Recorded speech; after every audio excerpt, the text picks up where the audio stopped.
গত ২৯শে ডিসেম্বর তার যখন ১৪তম মৃত্যুবার্ষিকী ছিল, তুমি একটি পোস্ট দিয়েছিলে ফেসবুকে। আমি না পোস্টটি পড়ে অনেকক্ষণ তন্ময় হয়ে বসেছিলাম। অনুভব করছিলাম দোয়েল আব্বাকে। আমি একটু সেটা পড়তে চাই। মা, আজ তোমার ১৪তম মৃত্যুবার্ষিকী। কি যে অদ্ভুত লাগে, দেখতে দেখতে ১৪ বছর হয়ে গেল। এতগুলো বছর কাটিয়ে দিলাম, আরও কত বছর যে কাটাতে হবে কে জানে। প্রতিটা বছর একটু করে বেশি অনুভব করি তোমাকে। খুব ক্লান্ত লাগে আমার তোমাকে ছাড়া মা। তোমাকে খুব জড়িয়ে ধরতে ইচ্ছে করে। চোখ বুজে যখন ভাবি তুমি থাকলে জীবনটা কেমন হতো, তারপর আর এক ফোঁটাও নিঃশ্বাস নিতে ইচ্ছে করে না। তোমার সাথে যে আমার কত কথা, কত গল্প, কত কিছু বাকি। অনেক কথা জমে গেছে মা। তোমার পরামর্শ, তোমার নির্দেশনা। তোমাকে ছাড়া কিছুই বুঝে উঠতে পারি না। পুরোটা বছর অনেক শক্ত থাকলেও আজকের দিনটা আসলে আমি একদম ভেঙে পড়ি।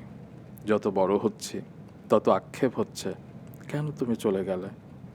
এত কিছু লিখতে চাই, কিন্তু দিন শেষে কিছুই লিখতে পারি না। শুধু চোখ ভিজে আসে। অনেক ভালোবাসি তোমাকে মা। এই পৃথিবীতে কোনো শক্তি নেই যা তোমার অভাব মেটাবে। মা কিন্তু এই পোস্টটি পড়েছেন এবং সবসময় তোমার উপর আশীর্বাদের ছায়া তিনি দিয়ে যাচ্ছেন।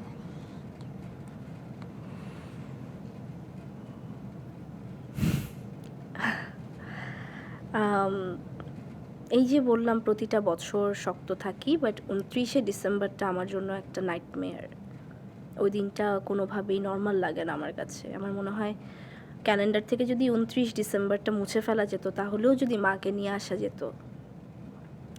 যে বয়সে উনি মারা গেছে ওই বয়সটা খুবই ছোট, তখনও অভাবটা বুঝতে পারিনি। But the more I am growing up, যত বড় হচ্ছি, যত বয়স হচ্ছে, এখনও তো আরও অনেক বয়স হওয়া বাকি, আরও অনেক তাকে আমার প্রয়োজন এখন এই মুহূর্তে। শুধু এই মুহূর্তে না, মানে আরও প্রতিনিয়তই তো প্রয়োজন। বাট আমার মনে হচ্ছে যে যখন থেকে আমি আরও বুঝতে শিখলাম, তখন থেকে মনে হয় আমার প্রতিদিনই প্রয়োজন তাকে, প্রতিটা মুহূর্তেই প্রয়োজন।